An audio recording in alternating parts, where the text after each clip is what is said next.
Hello, I'm Claire and I'm here to help you better your ballet. I'm here to give you ballet tips to help you improve your ballet and every type of dance, to be honest. It all comes from the same kind of elemental core, and so tips that I give you can help you better your modern, your tap, anything, any style of dance that you do. First of all, this week we are working on our line and alignment. So this is thinking about our shoulders and hips, making sure they're absolutely square to the front, making sure our arms are making a lovely soft line, they're not all like spiky or with fingers sticking out, things like that. And also making sure our legs are making nice lines as well. So it makes the whole picture look balanced. And that's another part of making dance look easy and fluid, and part of what makes it an art form. You know, if you're a footballer, you're allowed to show the effort you use. If you're a hockey player, tennis player, you're allowed to go and show all that effort. But as dancers, we strive to make it look really easy as we're dancing. Thinking about line and alignment, I have already spoken a little bit about this. So I've already spoken about having like a box around you.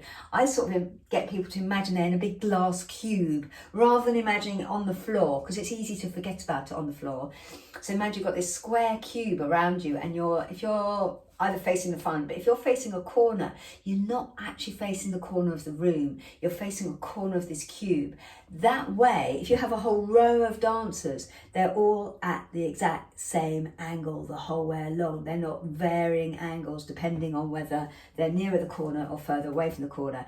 For example, if you're quite far away from the corner, if I turn to face the corner of this room, I'll be facing that way, virtually sideways to the camera. So, which is not the angle I want to get. So I want to get like a good sort of 90-degree angle towards the front. So that's one thing. If I'm turning towards a corner or looking towards a corner, I want to make sure that that's nice and balanced. And that's quite an easy thing to do. If you've got a dancer who's like grade 2 or above, they'll already be working on things like that. So you can help them. This video is both for the dancers that dance with me, but also the parents of the younger dancers that dance with me. So you can help them improve their dancing. It's also for dancers who don't dance with me, I just realised that. So it's for anyone who wants to dance, who enjoys dancing, or is involved with someone who does dance and wants to help them, okay? So we're talking line alignment. Another thing that does help, and I'm going to go into this today, is stretching. You think of, I get a lot of adult dancers who say, I'm not loose enough to do ballet, I can't get my leg up around my ears, I can't get my leg up on the bar. I actually personally never put people's legs on the bar, just because it puts pressure. If I was to put my leg on that chair, there's a little bit of pressure on my Achilles tendon here, and it's not ideal, okay? So there are different ways of stretching. There are 3 types of stretching, and the first thing I need to say is, before you do any kind of stretching, make sure you are really warm, okay?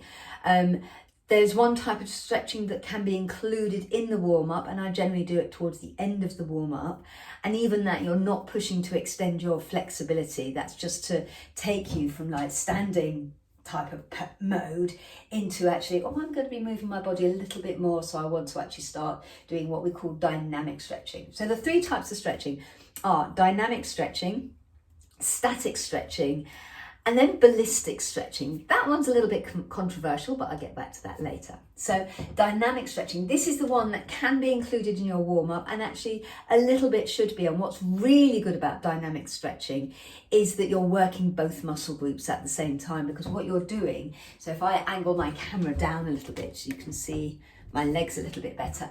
So as you can see, my legs a little bit better here. If I'm going to do some dynamic stretching, I might do some lunges from one side to the other. So you're increasing the motion of your legs, the mobility of your legs, without actually really pushing it, trying to stretch those muscles. Okay, I'll move my camera up a little bit now.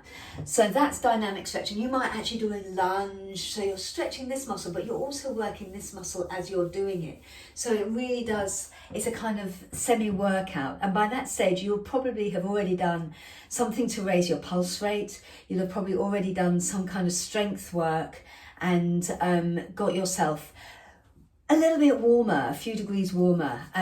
Before you do any kind of stretching, you don't want to be doing any kind of stretching from stone cold. It's a bit like blue tack, yes? You have to warm the blue tack up before you start actually stretching it and getting all stretchy and ready to stick. okay? And that's what we need to do with our muscles. We need to get the blood flow go into the muscles, so that increased blood flow lubricates the joints and kind of increases the warmth of the muscles and the fluid in the muscles, and then that makes them more conducive to being moved around. Actual stretching to improve my mobility, I tend to use static stretching, and I'll do that at the end of the class. So literally when I'm properly hot and sweaty, that's the time to do the static stretching. And literally with that, I suggest only doing like 3 moves, okay? So for example, if I was to really want to stretch my hamstrings, I'd maybe bend over them and look at the wall behind me. I'd actually flex my knees a little bit to start with, look at the wall behind me, so I'm relaxing my neck, and then very gently just hang there. And I'll stay there for a few seconds. And what happens is the muscles register the stretch, and then they go, no, that's a bit too far. And then they kind of think, oh, actually, it's not too bad. Then they relax. The little proprioceptors realise, no, you're not going to rip your muscle, you're okay. And that's when you can push a little bit further. So you hold it for maybe 10, 12 seconds and then breathe out. And then you can go a little bit further. So if I was to do it like this, so I bend over, I'd hold it for, say, maybe 10 seconds and then breathe out and relax a little bit further. And I'd maybe do that twice, and that's one way of increasing your mobility. But one thing I will really emphasize, it's not about forcing it beyond your limitations, yes? This is about stretching the muscles. Joints, bones can't be changed, and tendons, you don't really want to stretch tendons because they're not flexible, so they don't kind of come back, yeah? So I'd be very wary about stretching tendons. You see all these videos of people like with their legs in frogs lying on their bellies trying to force the turn out. Yes, you want to increase the mobility, so you can do like knee rolls and things like that to increase the mobility of your hips. You can do the same with your neck. You can increase the mobility of it by doing gentle head turns, which is good for your turns. You can even do that by lying on the floor and then very gently pushing up so that you're mobilizing your back. But it's that forcing of your joints into positions that you're really not comfortable doing. That's where it gets a little bit tricky. If you're trained to be a professional, it is tricky because obviously current expectations for legs to be up here, arabesque to be right up there, and you do need some form of almost hypermobility. Having said that, not all forms of dance are like that, and if you're a dancer who generally doesn't have that kind of hypermobility, there is still plenty of opportunities for you, even if you can't get your leg around your hip. Okay, so it's finding that happy medium, it's finding that pushing of your stretching so that you are getting the mobility you want for your dancing without causing injury or without pushing yourself so far that you're going to get future injuries. That's a big one. The final type of stretching is ballistic stretching. It does have a place, but the problem with ballistic stretching is it's not controlled.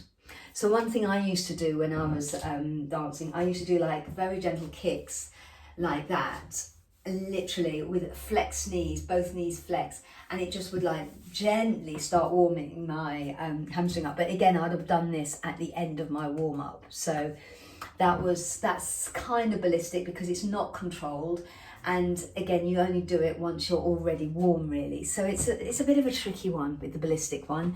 That's what we used to do in the 80s. It's like bang, get down there, bounce, bounce, and yes, it can increase your flexibility, but as I said, without that control it makes you a bit more prone to injury. So it's a fine line with stretching. You want to be mobile, you want to have long, agile muscles, and stretching is really good for you as we age, as we get older. It's really good to keep that mobility. There's quite a lot of research into being able to squat down and get back up again. That's a big sign of how healthy you are and how your longevity is going, wanting to go down a bit of a serious turn. But so it's good to have mobile, long stretched mobile muscles, mobile joints. It's good to have that mobility, but at the same time, you don't want to hyper stretch it's such a difficult position, because if you're wanting to be a professional dancer, maybe you will need to stretch maybe more than is comfortable, but not so much that you're going to cause an injury. Okay, children, tiny children, don't need to stretch yet. Yeah, they're not. It's not about getting their legs up there. They're probably quite bendy anyway. They do tend to find it quite hard to sit with their legs stretched out in front of them. They'll often hunch over because their hamstrings haven't stretched yet. But you don't need to worry too much. But as they do get older, as they start to grow, what can happen is your bones grow first and then your muscles have to catch up. And that's not a time to do serious, heavy, hardcore stretching, because obviously the growth plates are quite sensitive at that time. You don't want to injure them. But at the same time, at some point, once they've had a growth spurt, there will be a good chance to have a good sort of phase of, several months or so of increased stretching to kind of get the mobility back before they had that growth spurt. Okay, so that's it. As I say, slightly controversial subjects. I've got 3 types of stretching. You've got your dynamic stretching, which is where you're using your muscle groups, you're kind of strengthening and stretching at the same time. That might be squats, it might be lunges, things like that. And you've got your dynamic, I've just said that. You've got your static stretching and you've got your ballistic stretching. Take care, bye.